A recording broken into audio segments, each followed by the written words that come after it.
Quiero darle la bienvenida a todos nuestros seguidores de Centauro Televisión que nos están viendo ahora y se están integrando a este en vivo que habla sobre el suicidio más allá de una palabra.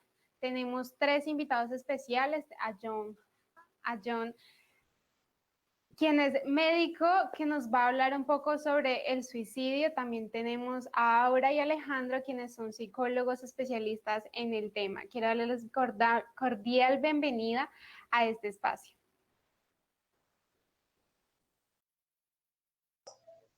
Hola, buenas tardes para todos. Muchas gracias a ustedes por la invitación y por tenernos en cuenta para promocionar este evento y también para que todo el mundo conozca todo lo referente a la corporación y nos conozcan a nosotros como profesionales de la salud. Bueno, también quiero darle la bienvenida a Aura y Alejandro, quienes son los dos psicólogos que nos están acompañando el día de hoy y nos van a hablar un poco también del suicidio. Recordemos que el en vivo también vamos a hablar un poco sobre la conmemoración que se va a hacer de la Semana de Prevención del Suicidio, que pues más adelante en unos minutos nos va a hablar John.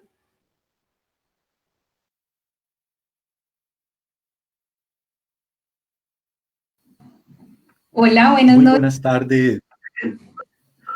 Dale, Qué Alejandro, pena. tranquilo.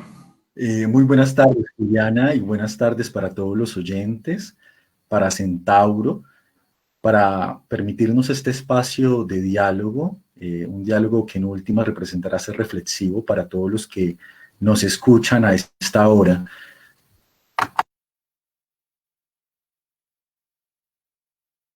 Bueno, vamos a iniciar un poco con John para que nos cuente sobre qué es la corporación Aquelitas. Listo. Bueno, la Corporación Equalitas ¿Qué? es una entidad sin ánimo de lucro que nace como por la iniciativa de unos profesionales de diferentes áreas que buscan pues un mismo fin. Nació este año, eh, y la idea de esta entidad es poder crear iniciativas y proyectos que vayan encaminados hacia el bienestar de las poblaciones vulnerables. La corporación está conformada por 13 profesionales de diferentes áreas como lo son la psicología, eh, hay una politóloga, hay dos profesionales que son licenciados tanto en ciencias naturales como en ciencias sociales, dos abogados, eh, un arquitecto, y dentro del grupo de psicólogos pues hay dos psicólogas clínicas, una de ellas con maestría también en psicología clínica, dos psicólogos con maestría en psicología jurídica y una psicóloga organizacional. ¿Qué quiere la corporación Equalitas hacer en la ciudad de Ibagué? O, o en este momento estamos de cierto modo con sede en Ibagué, pero pues queremos de pronto en algún momento poder tener una expansión mucho más grande al territorio, bien sea departamental o nacional. Y la idea es poder generar conocimiento, proponer iniciativas, desarrollar prácticas y acompañamientos en procesos para la construcción de tejido social en el territorio, promoviendo justicia y dignidad del desarrollo y seguridad humana en unos ejes que tenemos como planes o campos de acción de la corporación como tal.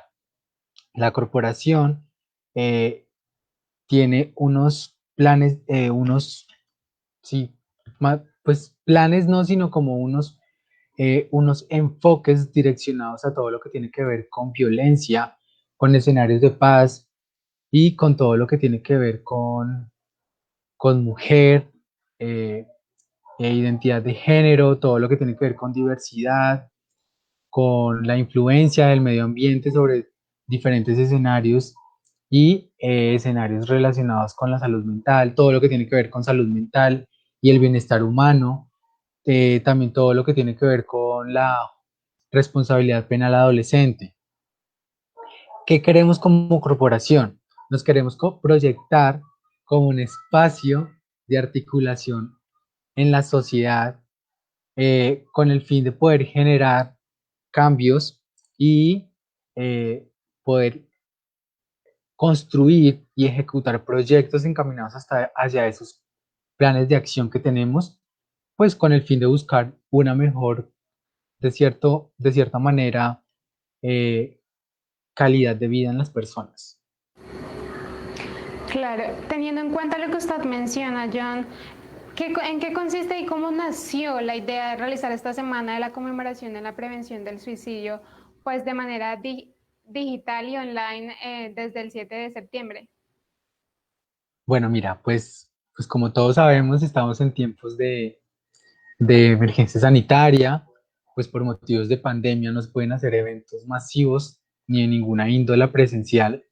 Entonces la idea del evento, pues primero surge porque el 10 de septiembre de cada año se celebra el Día Mundial de la Prevención del Suicidio. Entonces nosotros como corporación y como entidad que promueve la salud mental, queríamos o queremos hacer mención a esto, pues que creemos que es un tema muy importante, no solo para el personal que hace parte de la salud, sino para todas las personas en general, por la relevancia que tiene y que ha tenido durante todo este tiempo y cuán ha afectado a las poblaciones.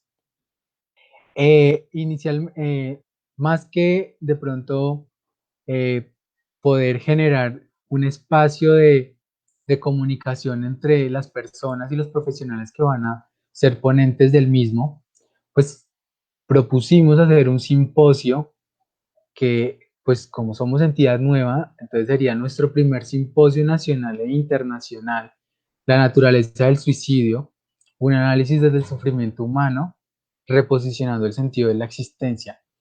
¿Por qué decidimos que fuera internacional? Porque 4 de nuestros invitados son personas que están en diferentes partes del mundo, como lo son México, Paraguay y Venezuela, y nos van a estar acompañando desde sus lugares de residencia en el transcurso de la semana, haciendo ponencia y dándonos a conocer su punto de vista referente a este tema, que creemos que es de muy o es de gran relevancia e importancia por todo lo que de pronto las personas conocen de lo que ha acontecido y más por estos momentos de pandemia que de pronto ha, de cierto modo, alertado un poco más sobre este tema. En ese caso, ¿solamente está dirigido a profesionales especialistas en la medicina, en la psicología, en la psiquiatría, o también las personas del común pueden acceder a esta semana de la conmemoración del simposio?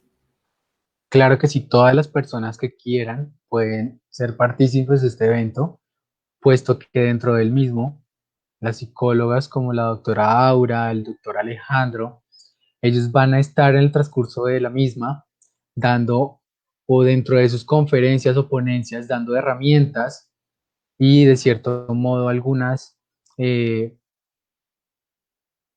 sí, pues herramientas y de cierto modo tips para que los pacientes o las personas del común sepan cómo sobrellevar algún tipo de, digamos en el caso de los profesores, que hay una charla dirigida exactamente a ese tema de cómo identificar estudiantes que tienen potencial riesgo suicida, también a cómo las personas pueden superar o pueden sobrellevar cuando un familiar se suicida. También otra charla está dirigida, digamos, a profesionales de la salud cuando qué deben de hacer ellos cuando un paciente se le suicida. O sea, hay bastantes enfoques en toda la semana, en todas las charlas y ponencias que van a dar los invitados. Entonces, no es solo para un grupo de personas en específico, sino abrimos la posibilidad para que todas las personas conozcan sobre el tema y pues aprendan sobre el mismo. Claro. En, Alrededor de todo el suicidio y este término, se han generado una serie de tabús. En ese caso, muchas veces la gente cree que por usted sufrir una enfermedad psicosocial o tener problemas ya pues derivados de otras situaciones, tiende a suicidarse. ¿Esto es un hecho verdadero o también hay otras causas recurrentes que pues generan que las personas tomen esta decisión?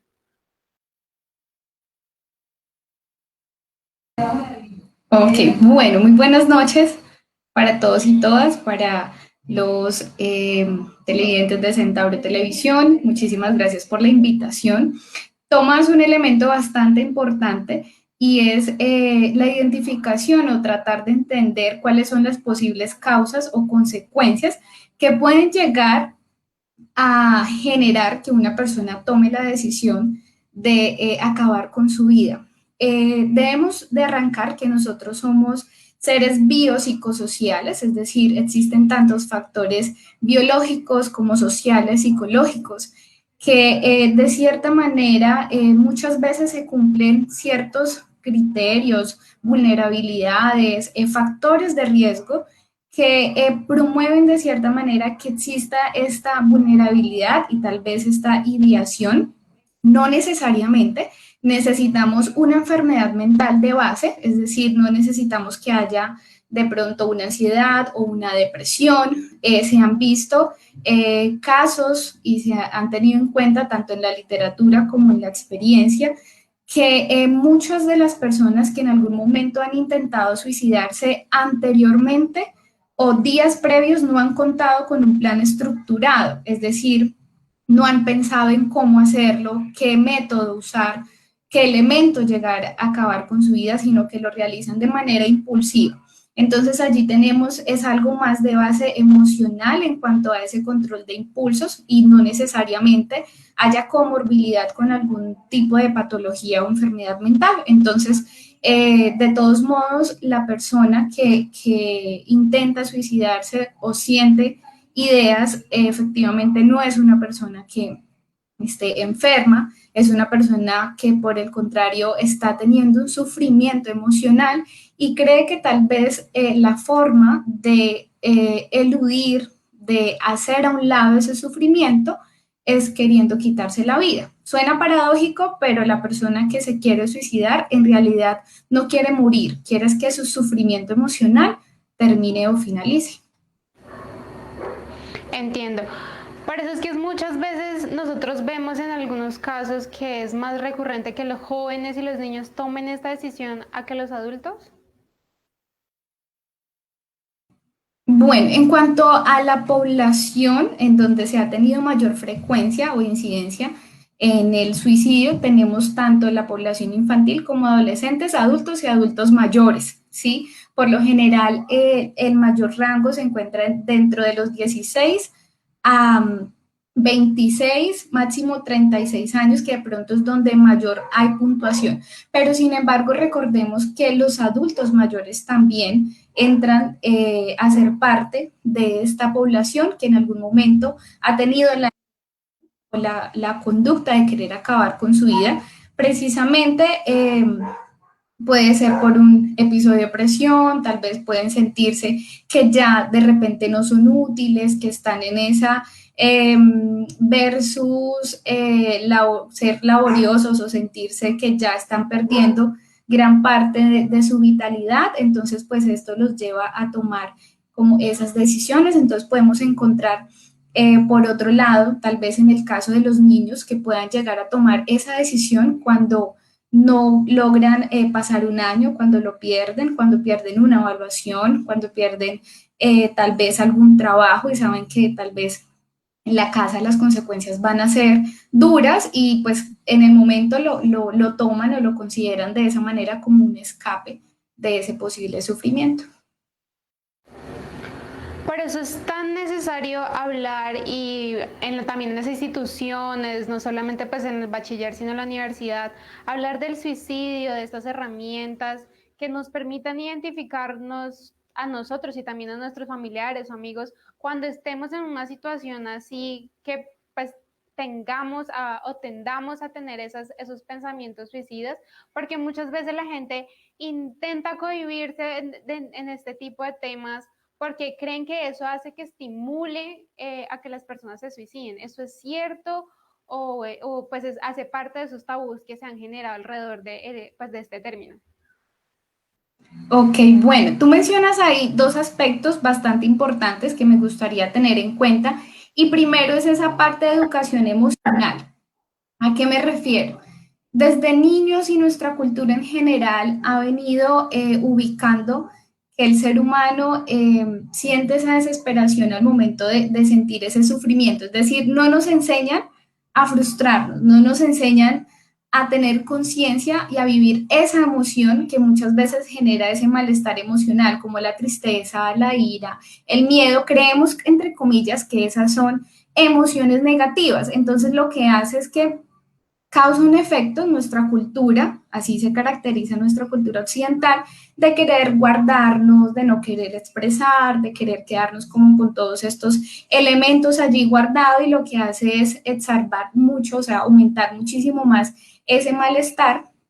Y entonces, por eso muchas veces tenemos miedo a buscar ayuda porque creemos que estamos mal o tenemos algo raro o estamos enfermos. Entonces eso cohíbe bastante. Entonces yo creo que la pauta fundamental es esa educación emocional desde la infancia. Si te fijas a los hombres masculinos, desde muy pequeños se les indica, no puedes llorar, un hombre no llora. Entonces los mutilamos emocionalmente y no permitimos que esas personas vivan esa emoción. Y siendo así, entonces creemos que hablar sobre el suicidio es sembrar la idea, germinarla, como yo estimularla. Y esto es un mito, un mito. Al contrario, cuando yo hablo de suicidio, cuando tenemos estos espacios, estamos justamente previniendo, ¿sí? Estamos causando ese efecto de que no, hay que hablarlo, porque muy seguramente antes de nosotros tocar el tema, ya la persona tiene la idea, mucho antes, ¿sí? O tal vez la tiene allí fugaz. Entonces, de cierta manera, hablar permite ofrecer esa ayuda pertinente en el momento que nosotros consideremos para poder salvar la vida de esa persona. Eso es lo más importante y ese es nuestro reto, salvar vidas, que las personas nos solidaricemos con el sufrimiento del otro, no lo minimicemos, que no creamos que porque para mí no es importante, entonces para el otro tampoco. Entonces minimizamos el dolor, el de los niños. Cuando yo les decía los de la materia de la evaluación, uno diría, ay no, pues como que el niño sufriendo por una materia es algo absurdo, pero para el niño es importante. Entonces es validar ese sufrimiento. Bueno, quiero saber un poco también qué piensan los compañeros John y Alejandro, porque lo que menciona la psicóloga Aura es muy importante y relevante, porque pues lo digo de una experiencia personal como ser humano, y uno muchas veces se cohíbe de decir las cosas, de decir lo que siente hasta lo más elemental, y es lo que cuando uno quiere a una persona.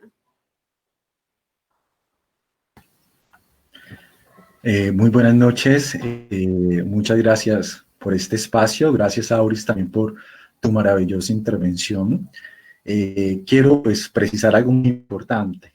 La doctora Aura Cristina es líder del núcleo problemático Bienestar Humano, Calidad de Vida y Salud de la corporación Equalitas, y lidera actualmente este núcleo problemático que en miras futuras será de gran impacto.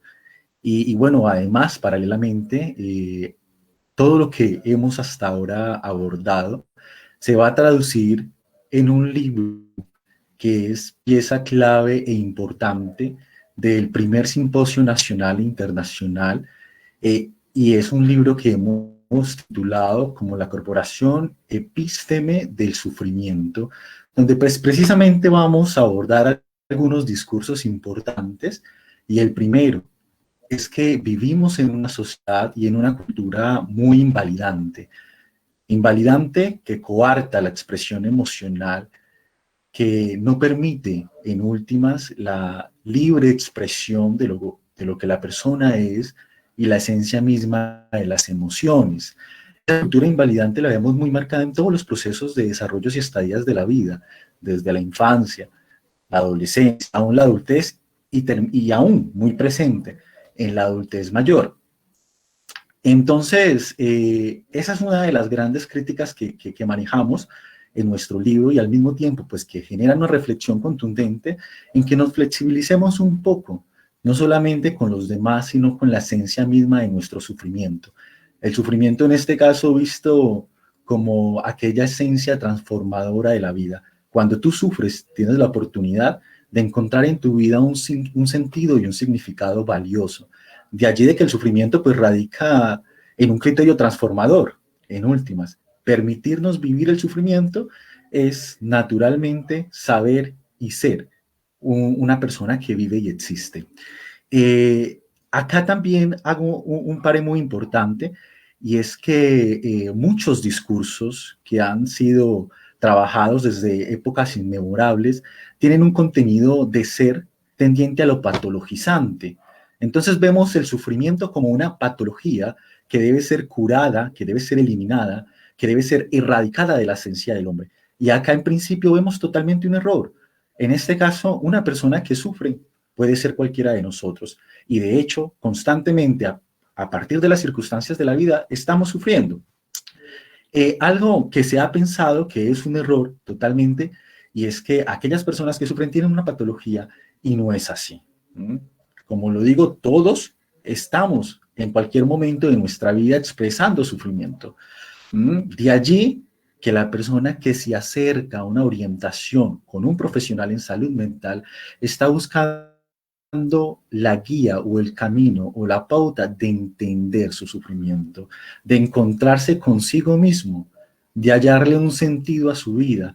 Y es allí donde todas las estrategias psicológicas tendrían una razón de ser muy importante, y es transformar la esencia de la vida de la persona en clave a la construcción de capacidades con todo lo que le rodea, en ambientes académicos, en ambientes formativos, laborales, familiares y también sociales. Entonces, comenzar a desdibujar que la patología está conectada con la esencia del sufrimiento, o aún más que la persona que tiene un pensamiento suicida es un enfermo mental, porque eso es totalmente un error. De hecho, datos interesantes de diferentes investigadores en el área indican que todos los seres humanos hemos llegado a pensar más de 2 veces en la vida en quitarnos la vida. Y eso es algo que coexiste con todos nosotros.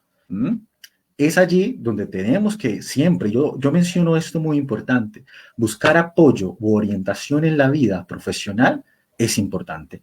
Para cualquier situación, cuando yo quiera tomar una decisión, cuando yo no me sienta a gusto conmigo mismo, lo podríamos llamar como un vacío existencial, cuando yo tenga que responder alguna pregunta clave en la vida, es fundamental buscar ayuda profesional. Muchas personas lo que han hecho, y es totalmente válido en muchos aspectos, es buscar una orientación con una persona representativa social, o tal vez contarle sus situaciones a un amigo, pero yo hago la invitación de que todos en la gran medida podamos, por primera vez o en una vez en la vida, ir a un psicólogo. Lo que usted menciona es muy importante, doctor Alejandro, porque ahí viene de esos dichos que la gente dice, o muchas veces se convierte como en un bullying entre los mismos grupos de amigos o de los familiares, cuando uno le comparte a la familia o algo diciéndole, voy a un psiquiatra, voy a un psicólogo, porque lo necesito, por X o Y motivo, como usted lo mencionaba, todos somos seres humanos que sufrimos porque somos seres muy sentimentales. Entonces, muchas veces la gente cree que porque uno va a un psicólogo, entonces ya está loco y tiene problemas y hasta enfermedades psicosociales. ¿Cuál es tan relevante aclarar eso? Porque lo que usted menciona es muy clave, ya que mucha gente cree que no es tan esencial poder asistir o que una persona lo guíe o al menos que alguien lo escuche. Bueno, acá comenzamos a algo muy interesante, y es desmitificar a lo que se ha construido históricamente. Y esto se hace propiamente en escenarios aptos para la vida. Yo siempre he dicho que las instituciones educativas tienen un rol transformador. La escuela posibilita la condición máxima del ser humano de expresarse a sí mismo. desde allí mismo tenemos que comenzar a traducir que las expresiones emocionales en la vida son naturales y hacen parte de nosotros. Desde la misma familia también. Ahorita la doctora Aura mencionaba algo muy importante, y es que a veces en el mismo componente o dinámica familiar se está invalidando a la persona. Dejemos la cultura invalidante. ¿Mm? Veamos como natural lo que sentimos. Por lo tanto, va a ser netamente natural poder buscar una orientación psicológica. Acá desdibujamos totalmente el mito erróneo de la patología, del enfermo mental, a lo que nos han querido vender durante mucho, mucho tiempo. Y por lo tanto, eso es un proceso, y un proceso que inicia lentamente, pero que desde la familia, o aún también desde escenarios académicos, los colegios, las universidades, también se tienen que dar. Yo siempre he dicho, siempre es bueno que se cuente con una guía o una pauta donde se enseña a las personas a orientar sus emociones, entender sus emociones, y eso debe iniciar desde el colegio, desde la familia, la importancia de asistir a psicología, o en este caso también, en su efecto, si Sí, lo que usted menciona es muy clave y yo quiero saber ahí en ese caso, ya teniendo claro de que hay muchos pues mitos y tabúes que se han generado alrededor de este término, ¿cuán importante y cuáles son esas herramientas que nos van a permitir a nosotros poder reconocer cuando un familiar, un amigo, un compañero de trabajo o hasta un desconocido necesita nuestra ayuda o al menos un hombro o dos oídos para poder ser escuchado y expresar todo lo que siente?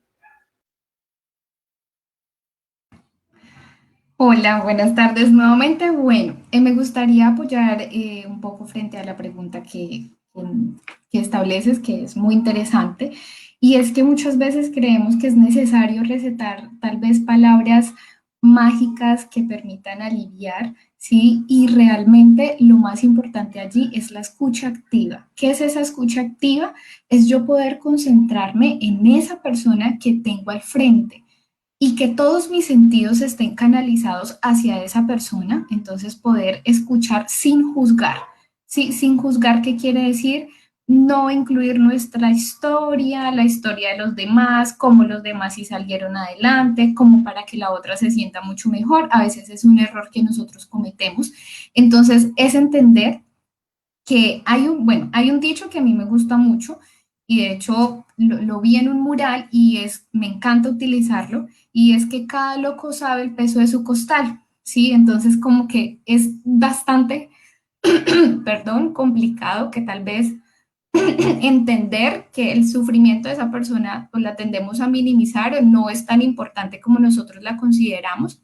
Entonces, esto es lo primero, validar, escuchar, atender a esa persona y efectivamente cuando estamos allí poder brindarle la ayuda y orientarla en los pasos, es decir, qué necesita esa persona en ese momento y acompañarla, nunca dejarla sola, estar allí siempre presente con esa persona. Si esta persona necesita un apoyo, ya sea por psicología, ayudarle a solicitarle la cita. Venga, yo le saco la cita a donde voy. Si tal vez no tenemos los recursos, hay muchas fundaciones acá en Ibagué, incluida la de nosotros, que permiten dar esos primeros auxilios psicológicos y ahí poder canalizar y también identificar esas señales de alerta, de alerta o de riesgo. Entonces encontramos que en esas personas cercanas vemos cambio en el comportamiento, entonces en ese estado de ánimo ya no los vemos de la misma manera de antes, ya tal vez los adolescentes se quedan en el cuarto encerrados, no salen, hay cambios en el sueño o se duerme mucho o se duerme poco, también en la alimentación de igual manera, o se come mucho o se come poco. Entonces también encontramos verbalizaciones como deseo ya no estar más acá, deseo no sufrir más, mi vida no tiene sentido, mi vida no vale la pena. Entonces allí la persona nos está dando pautas a nosotros importantes de que necesita ayuda. Y lo elemental, siempre preguntemos, no tengamos miedo a preguntarle a esa persona, ¿ha pensado en suicidarse? ¿Ha pensado en quitarse la vida?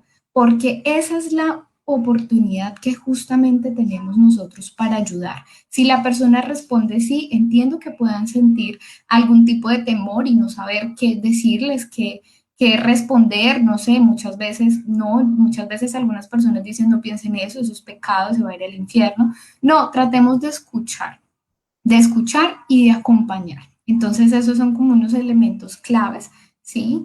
Y pues allá continuamos con mis compañeros.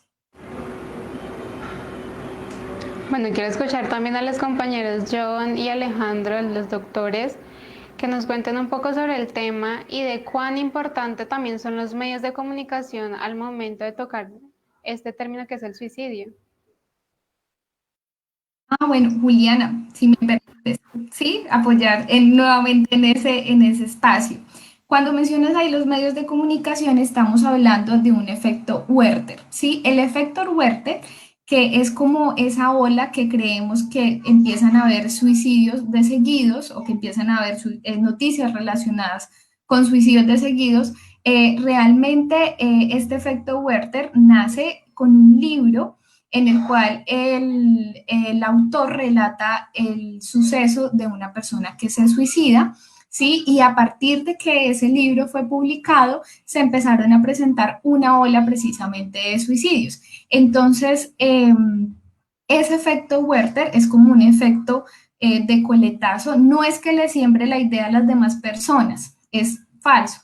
Lo que sí les da es la ubicación en donde hacerlo, porque por lo menos las personas dicen, vayan porque al puente de la variante es allá donde usted puede acabar con su vida, entonces lo que están dando es información a las personas en dónde hacerlo. Entonces encontramos tal vez enunciados como con veneno, bueno, ató una soga al marco de la puerta, entonces realmente ahí no estamos comunicando, ahí le estamos dando ideas a las personas de cómo hacerlo, no de que lo hagan, sino de cómo. Estamos divulgando ese método y lo que pues puede generar un mayor riesgo, porque si la persona no ha pensado en cómo hacerlo, pues a ella les estamos dando ideas.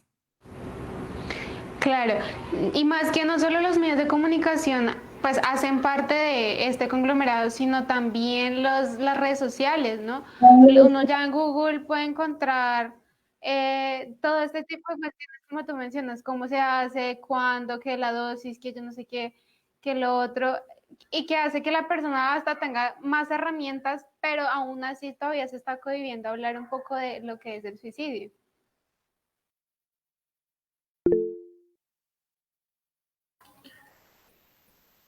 Bueno, yo quisiera de pronto mencionar algo en relación de lo que acaba de mencionar la doctora Aura, y es la importancia de comunicar en base a un análisis del discurso. Muchas veces se comunica no de la mejor forma.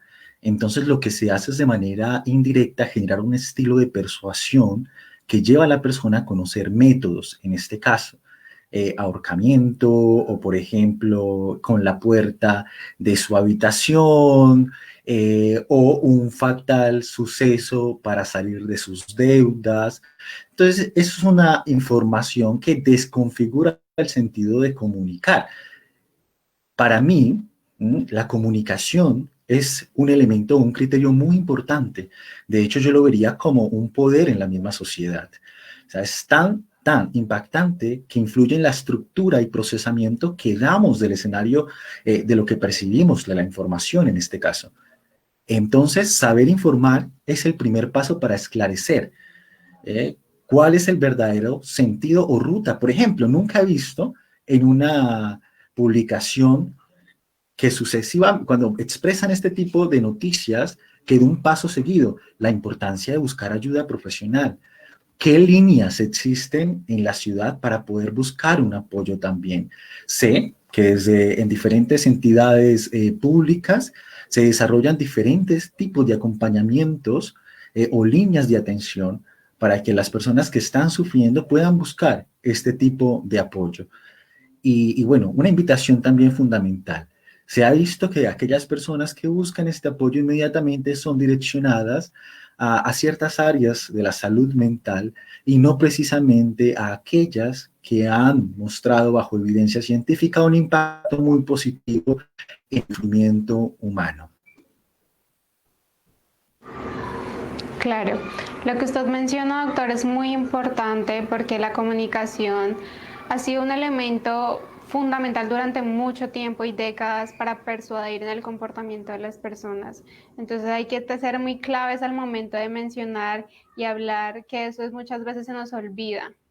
Entonces yo quiero para finalizar que nos cuenten ustedes cuál es la importancia de nosotros tener una inteligencia emocional desde pequeños y que nos hablen de estas situaciones como algo pues que se puede prevenir y que no se estigmatice. Bueno, yo quiero partir de 4 principios. El primero, las emociones no son buenas ni tampoco son malas. No podemos categorizar o poner un criterio a que la emoción de la tristeza, por ejemplo, es negativa. Y ahí me voy para la segunda. Todas las emociones ¿eh? son adaptativas y tienen una función importante. ¿Mm? Cuando hablo de que tiene una función importante, es que cada una conecta o expresa algo específico. Por ejemplo, la tristeza te conecta un poco con el sentido de tu vida, te permite conectarte, te permite orientar lo que tú sientes. La alegría, la función específica, es transmitir un agrado positivo. O la ira, por ejemplo, aún la ira también tiene una función y es expresar un desacuerdo, que se me vulnera un derecho personal o emocional, y yo inmediatamente envío un mensaje de que no estoy a gusto con esto. Entonces, todas las emociones tienen una función específica y son totalmente adaptativas. Cuando digo adaptativas es que están desde nuestro repertorio o desde nuestra historia misma de aprendizaje. ¿Mm? Y la cuarta, las emociones no se pueden eliminar. No podemos meter nuestra mano a la mente y decirle, chao, emoción, te elimino o te saco de mí. Entonces, vemos 4 criterios importantes. Las emociones no son buenas ni malas, son parte natural de nuestra vida. Las emociones son adaptativas. Las emociones tienen una función. Y cuarto, las emociones no se pueden eliminar. Y también me gustaría de pronto mencionar algo que es un criterio muy importante. Y es que siempre nosotros, los seres humanos, hemos vivido en función de los contenidos internos. Es decir, le damos una función muy grande a todos esos contenidos, a tal punto que no aprendemos a vivir ni a desarrollar nuestra vida en sentido presente, por ejemplo. Vivimos inmersos en el pasado o vivimos inmersos en el futuro y olvidamos que nuestra vida se sitúa precisamente en el contenido del presente. ¿Mm? Y eso hace de que finalmente perdamos nuestro horizonte o nuestro foco último.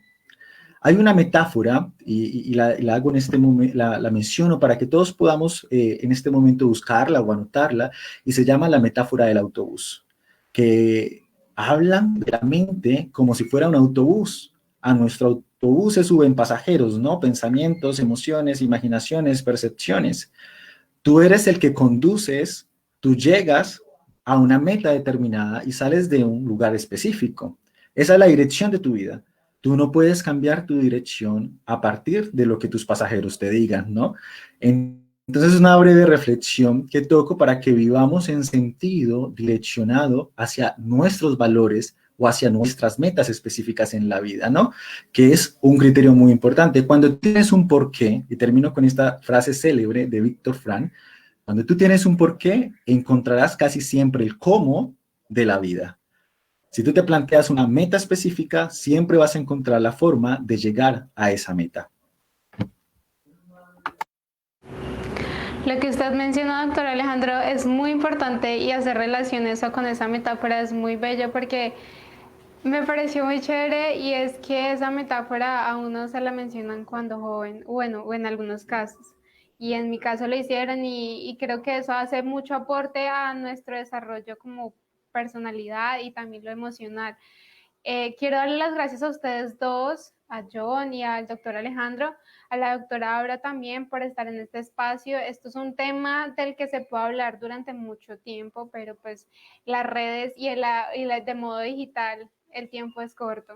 Entonces quiero darle las gracias por hacer parte de este espacio y pues a todos nuestros seguidores por compartir con nosotros. Esperamos que todo esto les haya servido, esta información, y que se incentiven a que hagan parte de la semana del simposio que va a empezar el lunes a las 7, el 7 de septiembre, con algunas, digamos, talleres y también conferencias que se van a generar desde la corporación.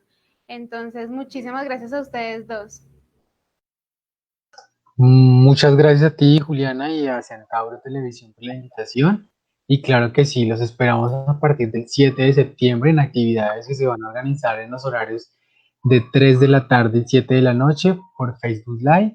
También queremos de pronto darles el número de lo que hablaba la doctora Aura acerca de las líneas de atención si en algún momento requieren de primeros auxilios psicológicos, como lo son el 315-739-0435 y el 312-330-8882. Allí estarán dispuestas las doctoras a contar con el apoyo de ellas para cualquier cosa que necesiten. Muchas gracias nuevamente por la invitación y esperamos poderlos tener en este evento que queremos hacer para todos ustedes. Bueno, muchas gracias. Quiero recordarle a todos nuestros seguidores que pues también pueden encontrar la información del simposio en la página oficial de Facebook de la Corporación Acuelitas, y también que nos visiten en las redes sociales para mantener pendiente de todos estos procesos y además de lo que vamos a tener más adelante. Recuerden que nuestras redes sociales en Facebook y nos pueden encontrar como @Centauro Televisión. Muchísimas gracias a todos ustedes por estar aquí y que estén muy bien.